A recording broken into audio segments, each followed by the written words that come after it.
여러분들에게 가장 딱 맞는 것이 무엇일까요? 나에게 딱 맞는 음식과 딱 맞는 옷과 딱 맞는 삶이 분명히 다 있을 것인데, 우리가 세상을 살다 보니까 세상에 이 루즈한 또 힙한 또 여러 가지 의상도 걸치면서 이게 나한테 맞는구나, 몸에 편하구나, 여러 가지들을 느낄 수 있는 것이 우리의 옷에 있을 수 있고 우리의 여러 가지 문화 가운데 있을 수 있습니다. 그렇다면 과연 이러한 문화가 정말 나에게 딱 맞는 것일까? 여러분들이 좀 생각하면서 오늘 말씀을 보시기를 원합니다. 오늘 빌립보의 배경을 보면 그 당시는 상당히 부유한 곳이라고 해볼 수 있습니다. 왜 부유하냐? 로마의 통치 안에 있었고, 로마의 통치 안에 있어서 작은 로마다. 그리고 그 지역의 특성이 너무나 로마에게 알맞았기 때문에 로마의 것을 많이 흡수하여서 그 도시는 매우 부유하였다라고 볼 수 있습니다. 여러분, 이 병점 굉장히 부유하잖아요. 그렇죠? 수원도 부유하고, 여러분들 수원 오신 분들, 병점에서 오신 분들 있을 것인데, 이 부유한 도시라고 한다면 어떠한 영향들을 많이 받을까요? 사람들이 좀 여유가 있는 거예요. 그리고 사치와 향락이 있었고, 그리고 가장 큰 문제점이라고 한다면 우상 숭배. 그리고 그 우상에게서 오는 문화 때문에 성도들이 한 마음이 아니라 두 마음이고 분열이 되었던 그러한 모습들이 빌립보 교회에 있던 가장 큰 이슈다라고 해볼 수 있겠습니다. 저는 우리 교회에 바라는 것이 있고 여러분들의 가정에 원하는 것이 있는데, 그것은 바로 하나 되는 것입니다. 세상의 문화를 보면 절대 하나 될 수 없어요. 굉장히 이기적인 것을 볼 수 있죠. 그래서 우리는 거기에서 거룩한 저항을 하며 하나 되는 이러한 연습을 계속함으로 말미암아 함께 승리할 수 있는 우리의 교회와 여러분들의 가정 되기를 간절히 축원합니다. 바울은 오늘 성도들에게 이렇게 권면합니다. 우리가 말씀 눈으로 보시면 오직 너희는 복음에 합당하게 생활하라 라고 하는 것인데, 이 합당하다라고 하는 것이 우리에게 딱 알맞는 핏이라고 할 수 있는 것입니다. 하나님의 보시기에 합당하게 살라는 것입니다. 복음은 하나님이요 하나님의 행동이기 때문에 합당한 생활을 해라. 여러분들 지난날 가장 많이 들었던 말이 무엇입니까? 밥 잘 먹어라, 친구들 잘 만나라, 건강하게 돈 많이 벌어라, 이런 것들 부모님에게 말씀 많이 들으셨죠? 그렇죠? 근데 이제 우리가 부모가 되고 부모가 자녀에게 말하는 것을 보십시오. 저는 자녀가 태어났을 때 딱 이런 말만 했어요. 이것만 바랬어요. 건강하게만 자라다오. 그러다가 이제 뭔 욕심이 생겨요? 밥 더 잘 먹어라, 친구 잘 사귀어라, 싸우지 말아라, 돈 잘 벌어라. 그러면서 더해지는 게 뭐예요? 돈 잘 벌어서 나한테 효도해라. 계속해서 세상에서 주어지는 여러 가지의 도구들을 우리의 자녀들의 몸에 계속해서 흡수하는 거예요. 어떠한 마음에서일까? 과연 자녀들을 합당하게 살아가려 하는 것일까? 내가 합당하게 보이려고 하는 것일까? 여러 가지의 모습들이 우리의 사는 모습 가운데 숨어져 있다라는 것입니다. 여러분들 피팅이라고 하는 말을 들어보셨을 것인데, 이것은 기준에 맞게 수정해 가는 것입니다. 옷을 사면 이 옷이 나에게 맞는가? 피팅 룸에 들어가서 딱 보는 것이죠. 내가 살이 찐 거야? 이 옷이 작은 거야? 이렇게 하는 것입니다.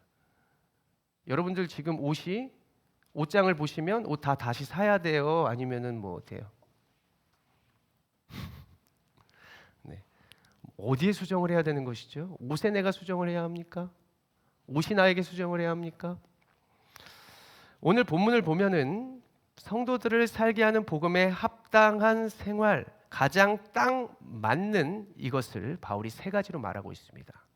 복음에 합당한 생활은 먼저 우리가 연합해야 한다. 너희들이 하나 되어야 한다.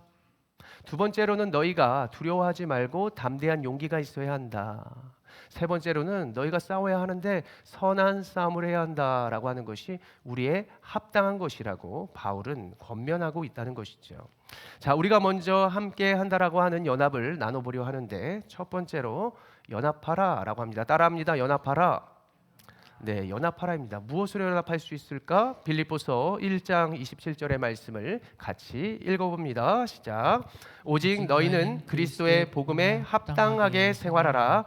이는 내가 너희에게 떠나 있으나 너희가 한 마음으로 서서 한 뜻으로 복음의 신앙을 위하여 협력하는 것과 아멘. 바울은 합당한 생활을 먼저 이야기를 하면서 너희가 한 마음으로 한 뜻으로 협력해라.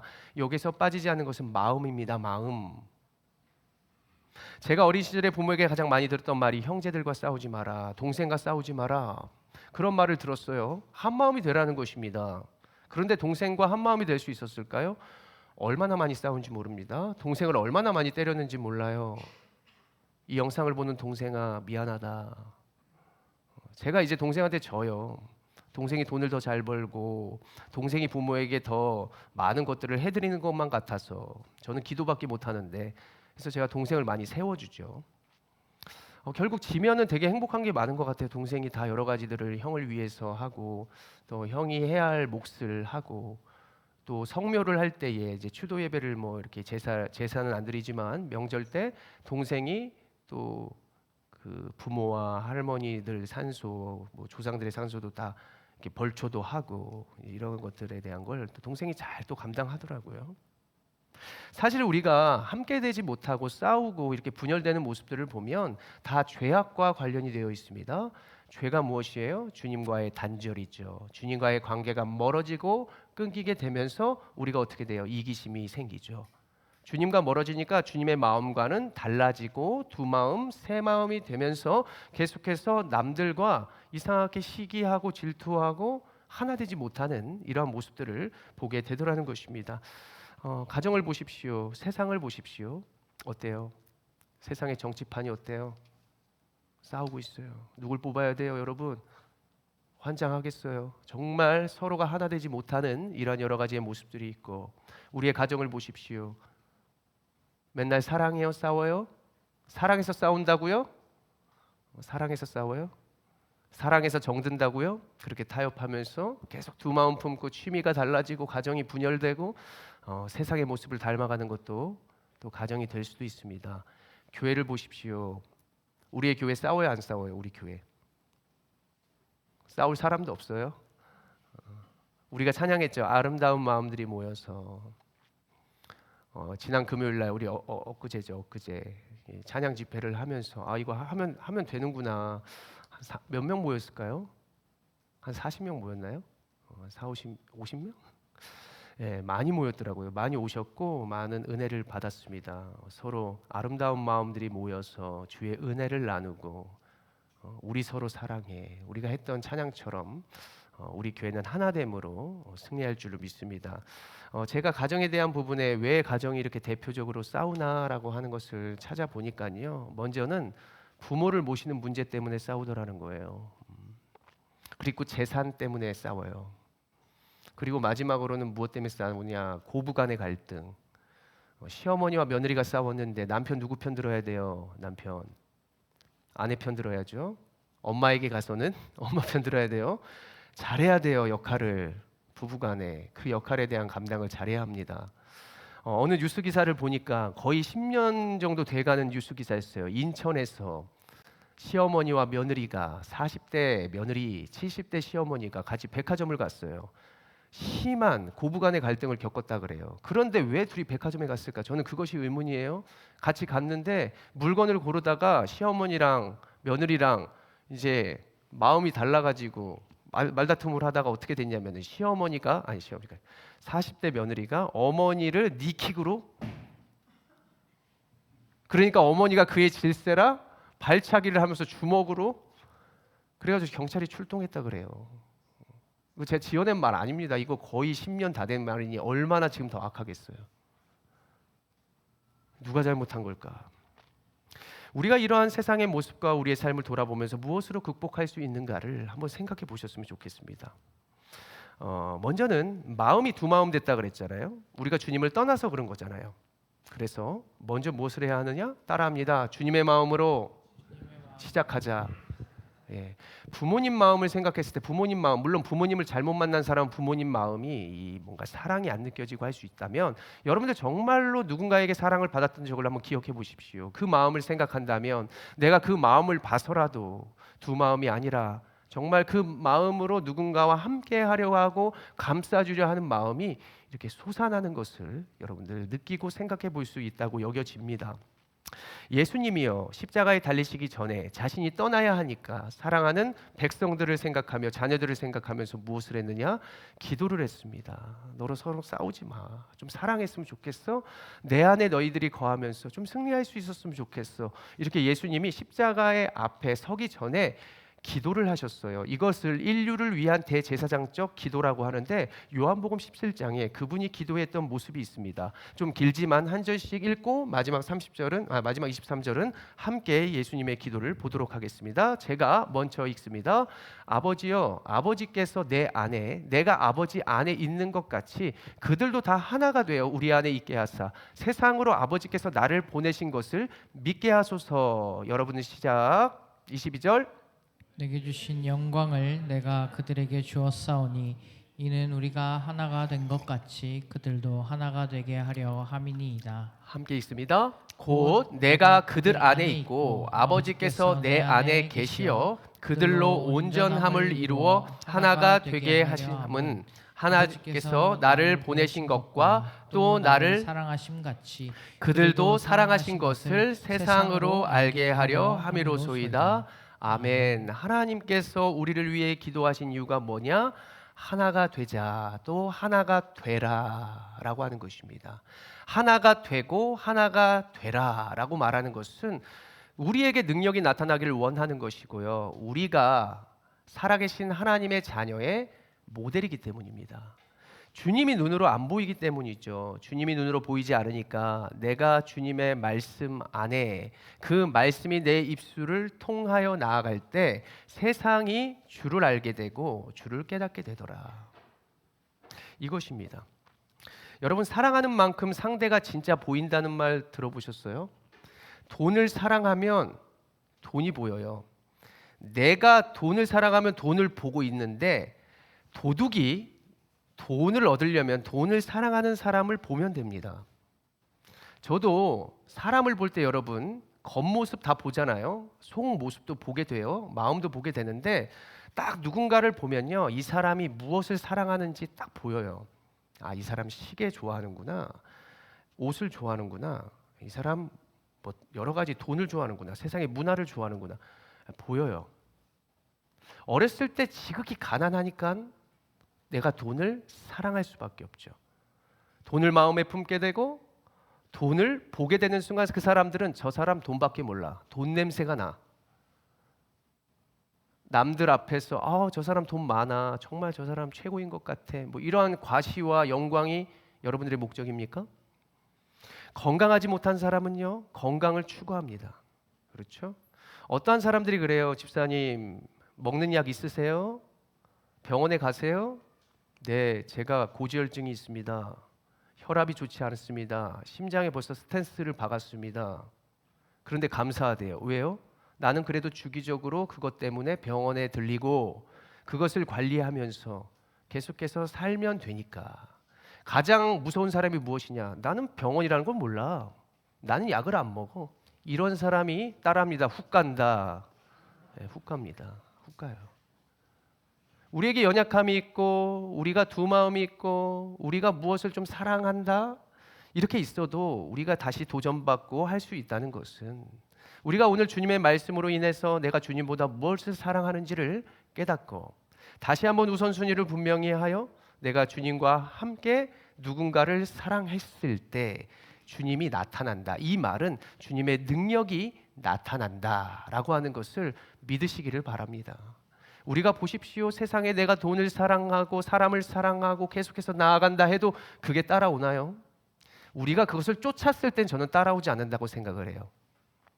도리어 그것이 우리를 따라오게 하는 것이 능력입니다. 능력.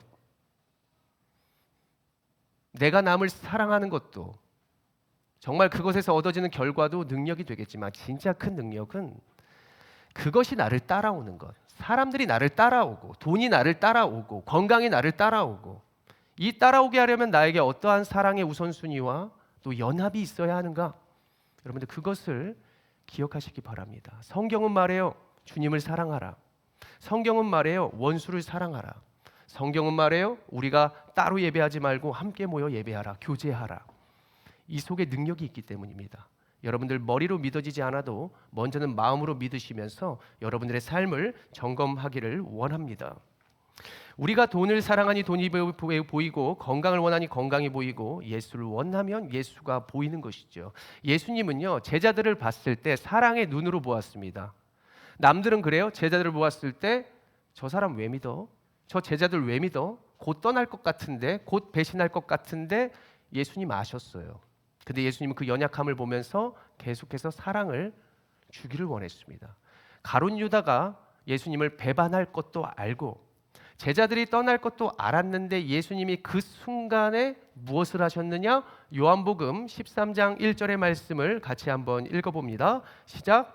세상에 있는 자기 사람들을 사랑하시되 끝까지 사랑하시니라. 아멘. 그래서 우리도 어떻게 하느냐? 주님이 우리를 사랑한 것 같이 따라합니다. 우리도 서로 사랑하자.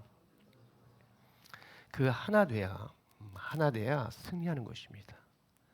남북의 분열 관계에 있는데 북한이나 우리의 원수된 것이 무엇을 원할까요? 서로 싸우길 원할 거예요. 서로 싸우길. 제일 재밌는 게 뭐예요? 싸움 구경. 그죠? 내가 세상 앞에 있을 때 싸움 구경이 제일 좋아요. 제일 재밌어. 사단이 그걸 제일 좋아한다는 거예요. 우리 연합하는 거 싫어하고 부부가 서로 싸우는 거 좋아하고 가족들이 막 싸우면 어이씨야 잘한다 하면서 막 불 막 붙이는 거예요. 사단이. 그때에 무엇이냐? 하나님이 아니라 사단이 우리에게 임하고 있다. 그럼 어떻게 해야 돼요? 참는 거예요. 제가 방법을 좀 이따 말씀드리려 하는데 우리가 서로 사랑하면 어찌됐든 그분의 능력이 여러분들의 것이 된다는 사실을 믿으시기를 바랍니다. 두 번째로 우리에게 가장 좋은 피팅이 무엇이냐? 자, 따라합니다. 담대하라. 네, 담대해야 합니다. 여러분 빌립보서 1장 28절 읽겠습니다. 시작. 무슨 일에든지 대적하는 자들 때문에 두려워하지 아니하는 이 일을 듣고자 함이라. 이것이 그들에게는 멸망의 증거요 너희에게는 구원의 증거니 이는 하나님께로부터 난 것이라. 아멘. 세상에 두려워하는 게 있었어요. 근데 우리가 어떻게 행동을 해야 하느냐? 어떻게 행동하느냐에 따라서 이게 멸망의 증거가 될 수 있고 또 이거는 구원의 증거가 될 수 있다라고 하는 것입니다.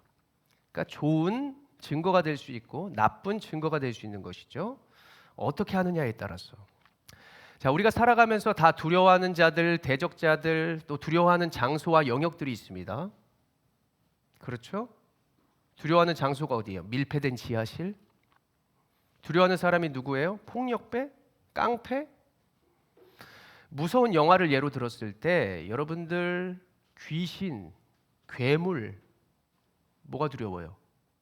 저 때 가장 이제 이슈였던 것이 귀신이 저 끝에 있었는데 갑자기 음향 효과와 함께 뚝뚝뚝뚝 하면서 갑자기 눈앞에 딱 했을 때 이제 소리 깜짝 놀라는 거죠. 완전 어렸을 때는 뭐 강시, 드라큘라, 요즘 그런 거 안 나와요. 이제 좀비 뭐 이런 게 나오죠. 어제 저희 집에 이 노래 아세요? 병정들이 전진한다 라쿠카라차. 그런 이제 제가 노래 배웠었는데 라쿠카라차가 뭘까요? 바퀴벌레가 나타나가지고 아주 집에 난리가 났어요. 난리가 났어. 밟아 죽였는데도 막 꿈틀꿈틀 막 움직여요. 두려움이래요. 난리 났습니다. 무섭대요. 꼭 제가 출동해가지고 이제 그걸 죽여가지고 이제 어떻게 해야 될까? 그 두려움의 존재를 어떻게 무찔러야 될지를 이제 지금 고민하고 있는데요. 저는 사람이 제일 무서운 것 같습니다. 사람이. 영화를 볼 때 보면은 다 사람이 배신하고 사람이 찌르고 사람이 제일 무서운 것 같아요. 오늘 빌립보 교회에도요 대적자들이 있었는데 사람들이 그들을 두렵게 했습니다. 로마의 사람들이 복음을 예수를 믿는다고 핍박했고 이교도들이 그리스도인들을 박해함으로 말미암아 성도들이 신앙에서 떠나고 그리고 예수님 믿기를 굉장히 이제 힘들어했다라고 하는 것이 그들의 두려움이었습니다. 거기에서 그들이 퇴보하고 복음을 떠난다면 멸망의 증거가 되겠지만 그들이 하나님을 택하고 하나님께로 만약에 나아갔다면 그것은 구원의 증거가 된다라고 하는 것을 바울이 지금 이야기를 하는 것이죠. 저는 요즘에 우리의 두려움과 멸망의 증거는 이것이라고 생각합니다. 세상의 문화. 세상의 문화를 보면 어때요? 신앙을 지키기 어렵게 하고 우리를 하나님에게서부터 멀게 하는 것을 보게 되는 것이죠. 왜 세상의 문화에 젖어드는가? 우리가 남들에게 뒤처질까 봐. 내가 여러 가지의 로비라고 하진 않지만 영업을 할 때 누군가에게 이렇게 취미를 가져야 나의 할 일이 잘 되니까. 내가 돈이 없을까 봐 두려워요. 내가 건강하지 못할까 봐 두려워요. 내가 이렇게 하면 남들에게 뒤처질까 두려워요. 내 자녀들이 공부를 안 하면 남들에게 그만큼 뒤처질까 두려워요. 사랑하는 여러분, 여러분들의 자녀들 공부 안 해도 충분히 존귀해요. 적당히 해도 존귀할 수 있다고요. 저는 믿습니다. 그들이 주님 안에 있으면 남들이 감당하지 못하고 비교당하지 못할 그러한 능력을 저는 타고났다고 생각을 해요. 좀 더 잘 살기를 바라는 마음인 것이죠. 그 문화 가운데 그들이 좀 더 높아지기를 바라는 마음인 것이죠. 높아지면 어떻게 할 겁니까? 만약에 잘 살아야 되잖아요. 잘 살고 높아지면 어때요? 합당하게 그들이 그들의 핏을 발견하고 그곳에서 하나님이 높여주시는 곳에서 주님의 모습으로 살아가는 건 어떨까요? 여러 가지 우선순위에서 복합적으로 막 분주하게 되다 보니까 자녀들이 어찌 보면 그들의 합당한 삶을 모르고 복잡하게 살아갈 수도 있게 된다라고 말씀을 드리고 싶습니다. 이 건물에 얼마나 많은 아이들이 2층, 3층, 4층 막 몇 층으로 쇼핑을 하면서 오후 시간을 보내는지 몰라요. 태권도 갔다가 영어 갔다가 수학 갔다가 엄마는 뭐 하냐? 확인해요, 전화로. 어디니? 그래. 측정하죠. 무엇이 문제일까? 세상이 아이들을 정신없게 만드는 것일까? 아이들이 세상을 지금 그렇게 만들고 있을까? 어른들이 그렇게 만들었을까? 이게 정말 합당한 것일까? 우리가 정신없이 살다가 하나님께서 때로는 병원 신세를 지게도 하죠. 멈추게 하십니다. 그때 보면 제가 이제 이런 생각을 해요. 너무 분주했구나. 제가 이전에 교회 시작하면서 뭐 금요 예배 때 드럼 였다 갖다 놓고 드럼 치면서 찬양 인도했거든요. 나중에 후회했어요. 뭐 드럼까지 치냐, 그냥 노래만 하지. 다양한 것을 해서 뭐 영광 올려드린다, 이거 내 마음이었다는 거예요. 이렇게 하는 게 잘하는 줄만 알았어요. 그냥 조용히 찬양팀 많아가지고 막 세션이 쿵짝쿵짝하고 이러는데요. 이거 가지고 은혜 못 받는 분들도 있어요. 정말 2,000명대 교회도요. 어떤 찬양 인도자가 막 카페처럼 막 하면서 이렇게 부르니까 은혜 안 된대요. 딱 설교할 때 들어와요. 그것 때문에. 이게 뭐 많은 것이 중요하고 많은 지식이 중요하고 많은 것이 있다고 은혜 받는 것이 아니라 정말 합당하게 우리에게 딱 알맞게 우리의 자녀의 수준에 맞게 우리가 살아가게 하는 것, 또한 우리가 그렇게 사는 것, 이것이 가장 중요한 것이라고 여러분들 꼭 기억하시길 바랍니다. 그래서 저는 이제는 우리의 대적자와 괴물이나 귀신이나 여러 가지의 두려움이 여러분들의 두려움이 돼서는 안 되고, 이 세상의 모습, 이 세상의 문화, 이 세상의 사람들, 이 사람들이 우리의 자녀들에게 합당하지 못하게 방해하는 것, 이것이 여러분들의 두려움이 되어야 합니다. 그 두려움이라면 무엇으로 이겨야 할까요? 먼저 연합이라 그랬습니다. 그리고 주님과 하나됨이라 이야기했습니다. 그 자리에서 용기가 생기는 것이고요. 여러분들 지금 이곳에 왔잖아요. 이곳에 있으면 무슨 생각해요? 그래, 자녀를 하나님께 맡겨보자. 그들 그냥 그 가진 것으로도 할 수 있어. 남들보다 이미 뛰어나. 할 수 있다고. 나도 주님 안에 있으면 뭐든 할 수 있을 것 같다. 때로는 용기가 생기잖아요. 정말을 여러분들 기도해 보십시오. 기도하면은 막 뭔가 마음이 평안을 주세요, 주님이. 내 생각이 정리가 된다고요? 이 정리하는 가운데 할 수 있어. 우리의 자녀 충분한데 내가 얘네들과 눈을 마주치고 이 아이들과 두 손 잡고 핸드폰도 내려놓고 함께 걸으며 함께 이 세상 만물을 바라보며 서로 기뻐하자. 사랑하기에도 부족한 시간인데 왜 이렇게 잔소리만 했던가? 여러 가지가 정리가 되어지면서 평안과 앞으로의 가는 날이 보여지더라는 것입니다. 찬송가 391장 오 놀라운 구세주 예수 내 주라고 하는 찬양이 있습니다. 윌리엄 제임스라고 하는 사람이 작곡했고 제인이라고 하는 여성이 작사를 했는데, 그 여성은 태어난 지 6주가 얼마 되지 않아서 실명했어요. 앞을 보지 않는 그녀가 주님을 찬양하는 찬송가를 22곡이나 작사했다고 합니다. 그녀 앞이 보이지 않는다고요. 우리 금요일날 찬양한 집사님 앞이 보이지 않아요. 이렇게 봐야 돼, 이렇게. 지난해에는 한 달에 한 번 참석하셨죠. 그래서 제가 헌금 봉투 만들어 달라 그래가지고 했는데 헌금 봉투를 여기에다가 딱 여기 밑에다가 딱 해달라 그래서 딱 그렇게 해드렸다고요. 앞이 보이지 않는데 주님께 감사하더라고요. 뭐 때문에 감사할까? 죽고 싶었대요. 못 걷는 것보다 못 보는 게 더 힘들겠대요. 자녀들을 못 보는 게 너무나 아프대요. 근데 여기서 기쁘게 찬양하더라는 거예요. 찬양의 후렴 가사가 이렇잖아요. 메마른 땅을 종일 걸어가도 나 피곤치 아니하고 저 위험한 곳 내가 이를 때면 큰 바위에 숨기시고 주 손으로 덮으시네. 그녀도 앞을 못 봤다고요. 근데 내가 주님께서 인도하시는 그 길에 대한 확신, 그럼에도 불구하고 내가 하나님과 함께라면은 할 수 있다는 것. 내가 두 눈이 없지만 주님을 기뻐하고 갇힌바된 바울이 복음을 기쁘게 전했을 때 사람들이 무엇을 생각하느냐? 진짜 주님 살아있구나. 앞을 보지 못해도 볼 수 있는 것처럼 사는구나.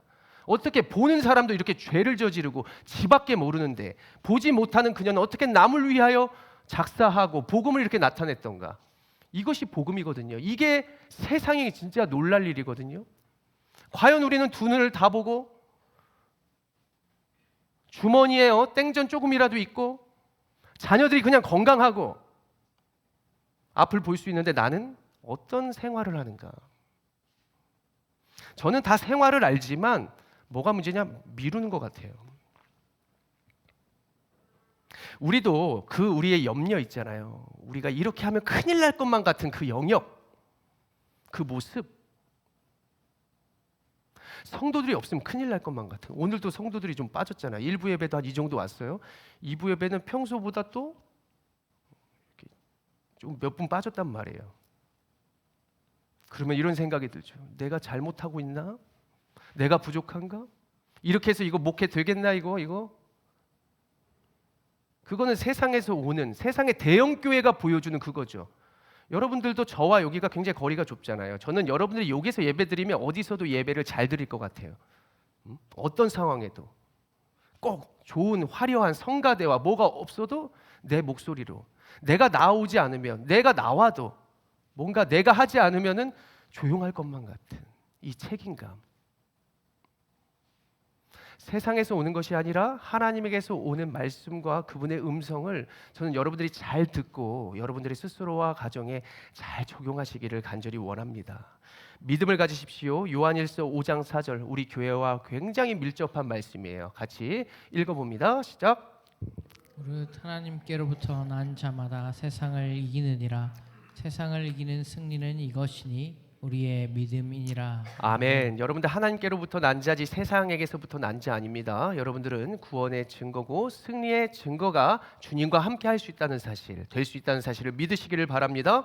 마지막으로 선한 싸움을 하라라고 하는 것입니다. 따라합니다. 선한 싸움을 하라.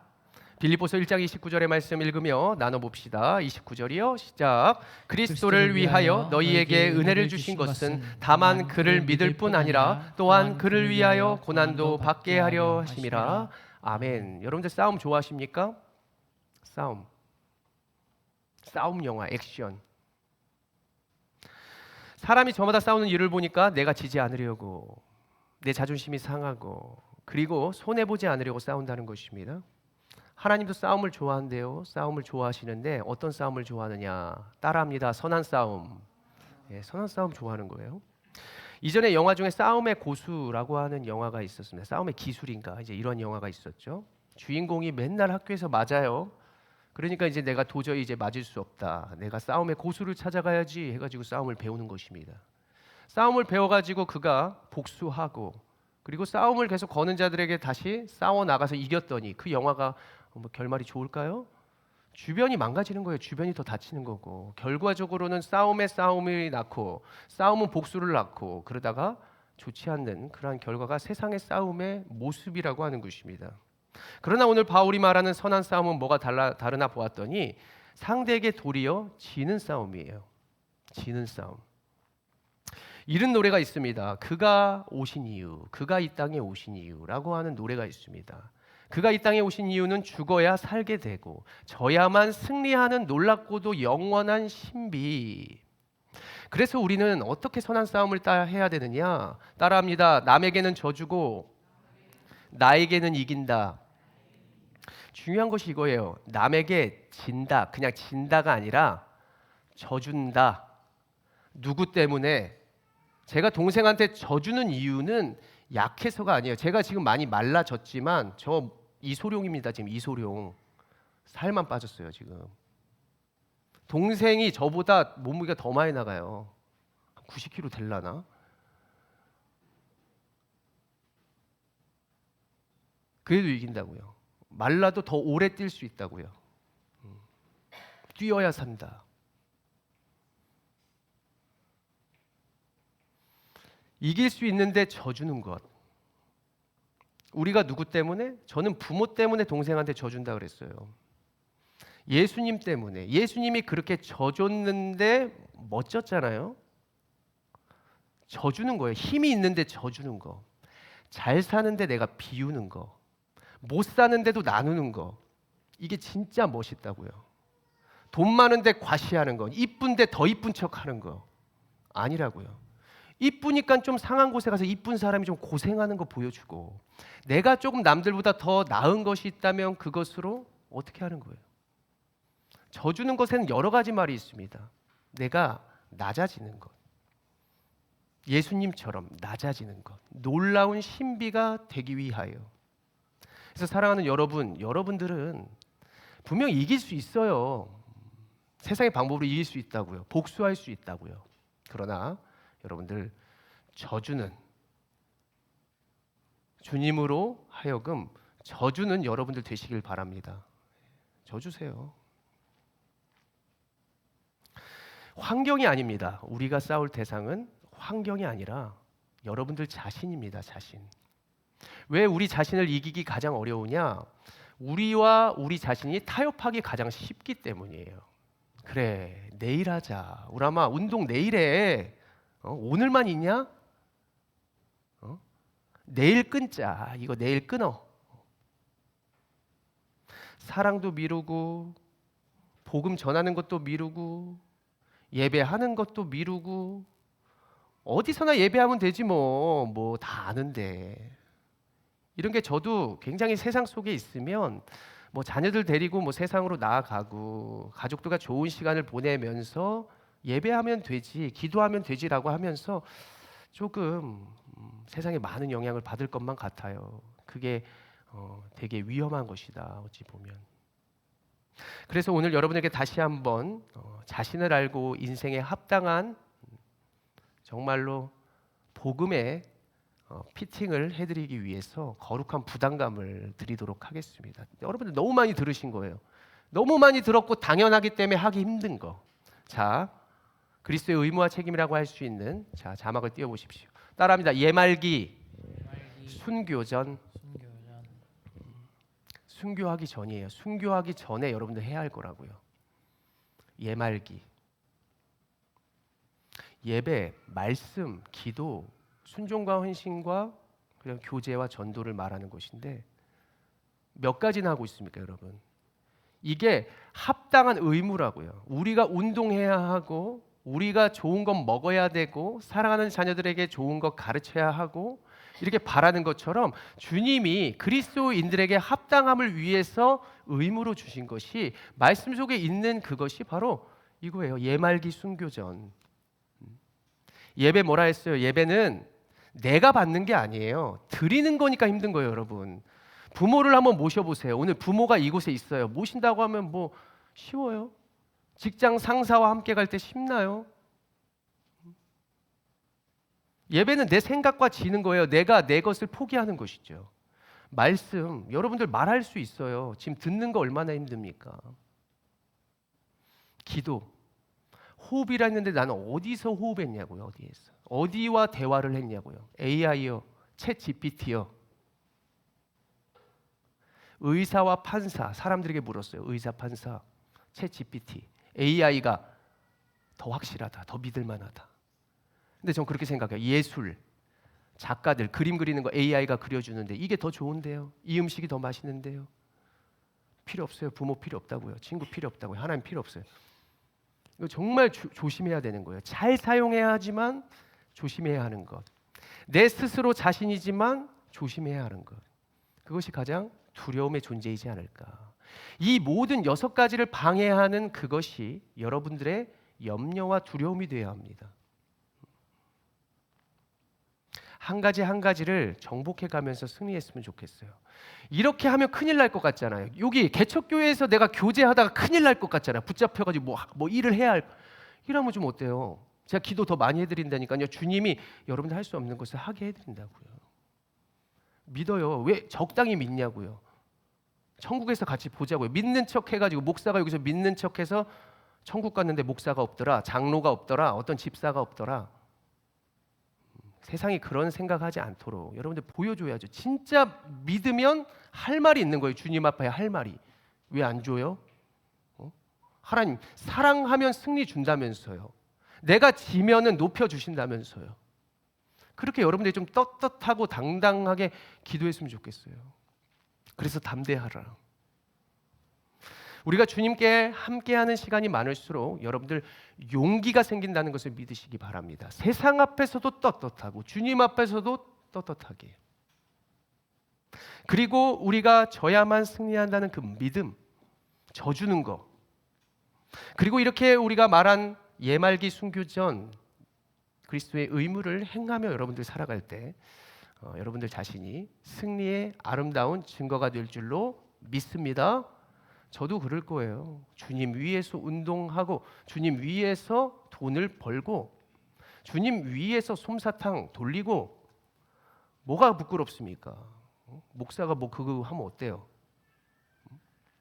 여러분들도 이거 하면 된다고요. 여러분들이 하면 길이 되고 여러분들이 하면 멋진 증거가 될 줄로 믿으시기 바랍니다. 충분합니다. 낮아지시고 지면서 하나님이 주시는 승리로 세상 앞에 아름다운 복음의 증거자들이 되시기를 축원합니다. 기도하겠습니다.